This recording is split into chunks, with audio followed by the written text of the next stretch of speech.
Greetings, starseeds and lightworkers. Ava here, and today we have a question for DiYeena from one of our members, Clapdrew. I hope I'm saying that name right. And you have a really good question around imagination. And your question is, when I imagine a song and can feel something from my imagining, what's happening there? I wonder if what I'm imagining somehow exists. I can sing a note, but I can also imagine the same note and sort of hear it. I generally want to hear DiYeena speak about our imagination and her imagination as well, or rather how she uses imagination and maybe how it's different from us. So with that, I'm going to go right out and I'm going to put you in touch with the Pleiadians. Here we go.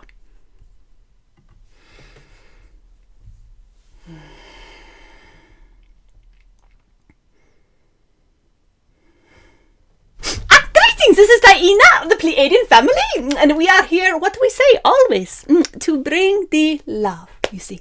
And we love you all so very dearly, and we love this question, you see, on the imagination, you see.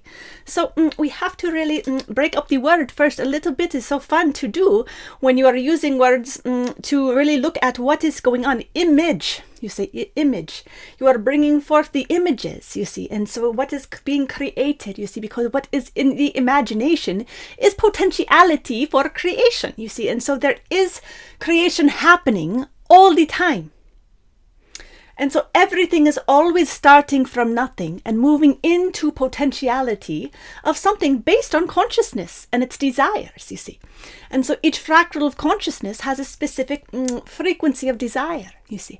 So in your particular question, you are asking about the specific desire for that word, just to keep the train of thought, you see, with the desire of music, you see, with the desire of tonality, which is the essence of creation itself, you see. So it is very fascinating to hear you hearing the sounds of creation and then bringing them. It's like pulling down from the ethers, you see. So it is very beautiful. This is how many artists work, you see. It's a form of channeling, really. So you are bringing through consciousness into form. That is really all that channeling is. So you can consider yourself a channel, you see, for divine communication, in this case, the music, you see.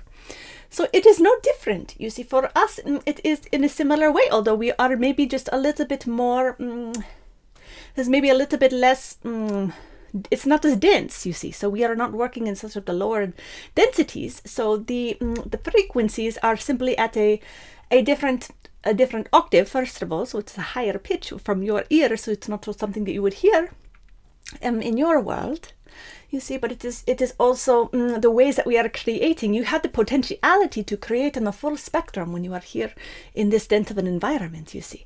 And so up in where we are, you see, there is just a little bit less of range, you see, of what is being created, because that is the experience in this particular way. So there is not so much of the polarity.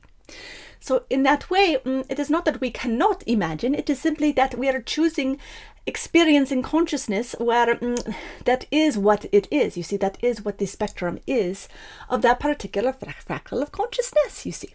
And so it is like that a little bit. So it is a little hard to describe in all of these different dimensions how it works exactly without getting too much in the head, because that in and of itself is a limitation of the frequencies, you see. But it works very similar in that we are still imagining and pulling into creation that which is in the heart's desire. So we are always creating from the heart, you see. One major difference here is that the humans have the opportunity to create from other places than the heart, you see. You can create from other emotions, for example. So it is also very important, and you have the opportunity to really be mindful with your energy, because you all have the opportunity to create with any powerful emotion, you see, such as anger or even hatred, you see. You can create from these energetics, you see. And obviously you can imagine the difference of what would be created in those states of consciousness versus coming from the love, you see, coming from the love. So this is why we always say create from the love, you see, because this is really the point of of those of you who are signed up as lightworkers and starseeds, this is really your intent. You see, others have a different mission. So they are creating, holding the balance, you could say, you see, for lack of a better way to put it, you see. But it is all purposeful. It is all purposeful. It is not that it is not quote unquote good in a certain way, because it all has purpose. And so from that perspective, everything has goodness, you see. So less to judge and more to just be aware of how we manage our energies, you see. So this is really the way. So I hope this really brings some clarity to your question, but really the answer is that yes, you are imagining something that it is two things. You can be imagining from the nothing, so from the potentiality of nothing into creation, and that is possible for all because we are all creative beings. And you can also be tapping into the frequencies that are already in creation, and you are simply hearing them because you are intuitive, you see, and so you can hear what is a little bit harder for others to hear. And so it is both. You can be really creating in purpose simply through your own intention, and you can also just be like, wow, I really hear this amazing musical song coming through. And where is it coming from? It is coming from love, you see. It is coming from love. And so to be able to compose and to put together is really the beauty of the human experience, is it not?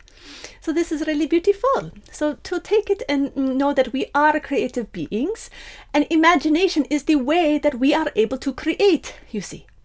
So we move from the nothing, and it's like this trickle-down effect, you see, of the different layers of creation, how we create through the vibration, and through the light, and through the sound, and through the energy of the emotion, and into the physical form, you see, and all of these pieces having dimensionality, and having shape, and having specific geometrical patterning, you see, and along that line having the sound that matches in with that specific geometrical patterning, and the light that goes along with it, you see. And so these are the ways that we create. And so the more attuned you get to these subtleties, the easier it is for you to create in a very real way. So we'll leave it at that for now, because it is a little bit curious for a mind to think on that little piece for now. And we love you very much, and thank you for your question. This is very good.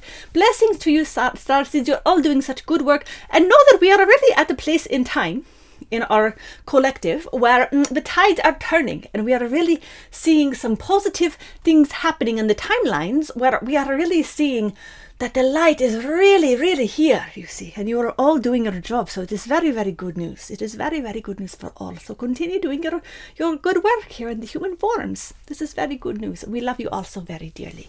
Blessings. I trust that this message was exactly what you needed to hear today. And if you liked it, go ahead and give it a thumbs up, share it with your friends. If you have a question for DiYeena, you can just type it in the chat, and we look forward to seeing you next time. I'm so grateful for all of you being here, and blessings.